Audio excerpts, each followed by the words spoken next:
Good morning, everybody. So, I've just been watching this clip on a friend's YouTube channel all about how climate change is likely to not be such a great threat as resource wars and the threat of nuclear destruction arising, for instance, from the war in Ukraine and so on. And this is something that I've been saying for years. I think that the thing that's really likely to cause our destruction is a nuclear conflict fought over the remaining fossil fuel resources on the planet, and this is obliquely what the war in Ukraine is being fought over. It's being fought over the huge stockpiles of uranium, coal, natural gas in Ukraine.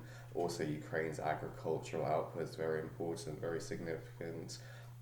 That's something that Vladimir Putin very much wants to get his sticky mitts on. But what he's doing in Ukraine is really totally futile if you take into consideration the amount of firepower that NATO could put into Ukraine, that NATO is already putting into Ukraine. If you consider how many Russians have been lost during this war, I think there's about 6.5 million troops or so that Russia could mobilize, in theory anyway, to fight the war in Ukraine, whereas the Ukrainians have, I think they've suffered military losses. There's all sorts of estimates on what the military losses in Ukraine are. I think probably the best estimates for Ukrainian military losses are about 120,000 or so, whereas the Russians have lost about 500,000 troops in Ukraine. So there's this kind of dramatic disparity between the losses on the Russian side and on the Ukrainian side. The Russians have been doing really badly in the war in Ukraine. They haven't been making the territorial gains that they wanted to make. Vladimir Putin, in the first instance, thought he was going to just walk into Kyiv and execute the leadership, which obviously didn't happen.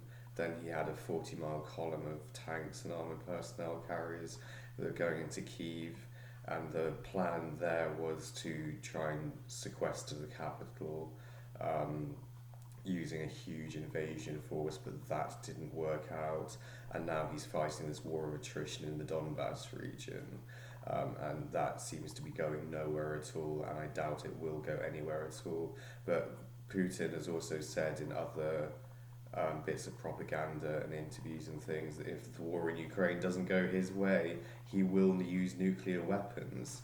He will nuke London, I think, was one of the threats that he made at one point. I think that was earlier this year, actually, and it's just a mark of how desperate the situation is, how dangerous the situation is also. Something that has the likelihood to lead to all-out nuclear conflict is the agglomeration of these things. It's the possibility of war between China and Taiwan. It's the ongoing Ukraine war. It's the wars in the Middle East, and these are kind of coalescing upon a third world war, very possibly. And my friend who had this YouTube channel, he was talking about how that this is a foreign policy consensus among United States security experts that we're headed for the third world war in the next 5 years. And yes, it is dramatically more threatening than climate change, unfortunately. As for what climate change has done, really, over the course of the last 50 years or so, perhaps it's led to more desertification here and there.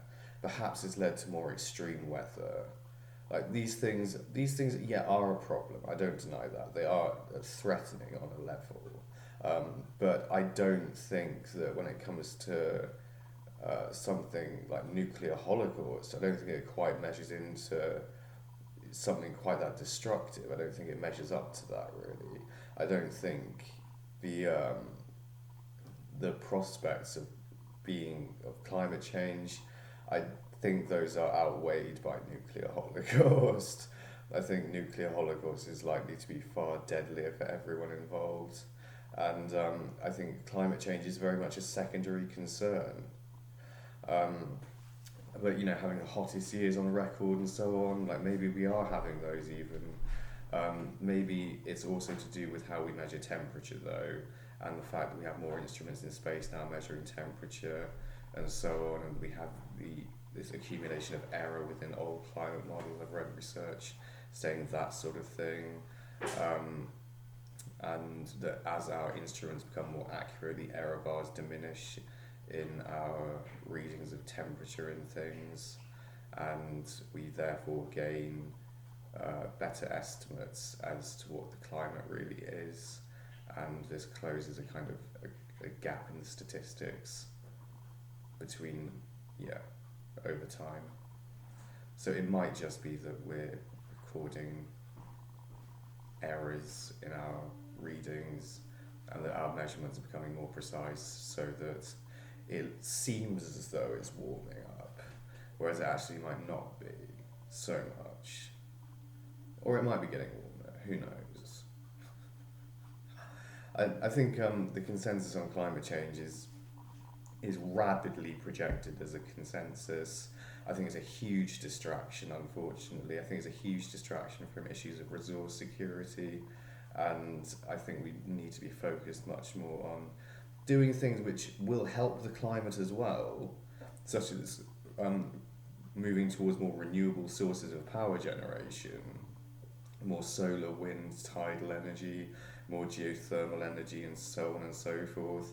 All that will cut down on CO2 emissions, but the cutting down on CO2 emissions is an ancillary benefit compared to the main benefit of doing so, which is that we avert nuclear destruction, which I think is a very real, palpable threat that's on the table currently, and that seems to show no signs of abating at the moment, if not in the foreseeable future, which is pretty rubbish when all things are considered. But yeah, I thought I'd share that with you today. I'd like to hear what your perspective on this is.